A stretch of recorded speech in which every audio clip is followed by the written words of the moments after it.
સુરતમાં ફરી એકવાર નકલી નોટોનું કૌભાંડ પકડાયું છે, જેમાં નોટો સરહદ પારથી લાવવામાં આવી હતી. સુરતના પૂણા શાકભાજી માર્કેટમાં ₹500ની નકલી નોટો વટાવવા જતા 2 આરોપીઓને પકડી પાડવામાં આવ્યા હતા અને પોલીસે નકલી નોટો પણ આરોપીઓ પાસેથી જપ્ત કરી હતી.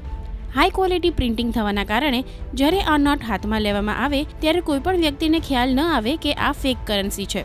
આરોપીઓની પૂછપરછમાં જાણવા મળ્યું હતું કે ₹2 લાખ આપીને ₹6 લાખની ચલણી નોટો તેઓ પશ્ચિમ બંગાળના તાહિર શેખ પાસેથી લઈ સુરત આવ્યા હતા અને અત્યાર સુધીમાં ₹6 લાખની ફેક કરન્સી તેમણે વટાવી દીધી છે. ગતરોજ એસઓજી એક ડુપ્લિકેટ નોટનું નેટવર્ક એ રીતે પકડ્યું છે. એક વ્યક્તિ છે, એના ઘરે રેડ કરવામાં આવ્યું ને ત્યાં 500ના દરની નોટો પકડી લીધી છે. ત્યારબાદ તેના ઘરે સર્ચ કરતા એના ઘરેથી એક નોટ કરન્સી ડિટેક્ટર મશીન પર પકડાયું છે, જે એમેઝોન કંપનીમાંથી એણે મંગાવેલું. તે ઉપરાંત એને પૂછપરછ કરતા એક તાહિર શેખ નામનો વ્યક્તિ કે જે પશ્ચિમ બંગાળનો માલદાનો વતની છે, તેને એકના બદલામાં 3 નોટો એ રીતે આપતો હતો અને ત્યાંથી તે લોકો લઈ આવીને અહીંયા છૂટક વેચાણ કરીને પૈસા ફેક નોટમાંથી ઓરિજિનલ નોટમાં કન્વર્ટ કરતા હતા.